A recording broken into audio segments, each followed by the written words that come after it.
દેવભૂમિ દ્વારકાથી સમાચાર સામે આવી રહ્યા છે અને વાડીનાર પોર્ટ પર ફરી એક મોટું જહાજ જે છે એ એલપીજી ગેસ લઈને પહોંચી ગયું છે.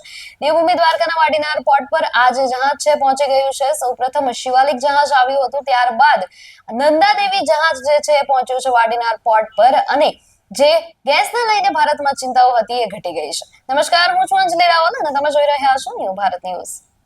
દ્વારકા જિલ્લાના વાડીનાર પોર્ટ પર એલપીજી ગેસ ભરેલું નંદાદેવી ટેન્કર સુરક્ષિત રીતે પહોંચી ગયું છે. મધ્ય પૂર્વમાં ચાલી રહેલા તણાવ વચ્ચે ભારત માટે આ એક મોટા રાહતના સમાચાર તરીકે જોવામાં આવી રહ્યા છે. માહિતી મુજબ આ ટેન્કરમાં અંદાજે 46,000 મેટ્રિક ટન જેટલું એલપીજી ગેસ લાવવામાં આવ્યું છે.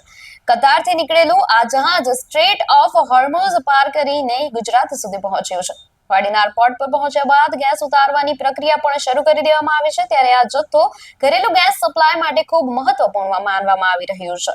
આ ગેસના આગમનથી જ ગુજરાત સહિત પશ્ચિમ ભારતના ગેસ પુરવઠામાં રાહત મળવાની શક્યતા વ્યક્ત કરવામાં આવી રહી છે. ત્યારે ઉલ્લેખનીય છે કે મુન્દ્રા પોર્ટ પર પણ ગઈકાલે એક અન્ય એલપીજી ટેન્કર પહોંચ્યું હતું. બંને ટેન્કર મળીને દેશના ગેસ સ્ટોકમાં નોંધપાત્ર વધારો કરશે. તંત્રના જણાવ્યા અનુસાર હાલ ગેસ પુરવઠા અંગે કોઈ ખાસ તંગી નથી અને સ્થિતિ નિયંત્રણમાં આવી છે.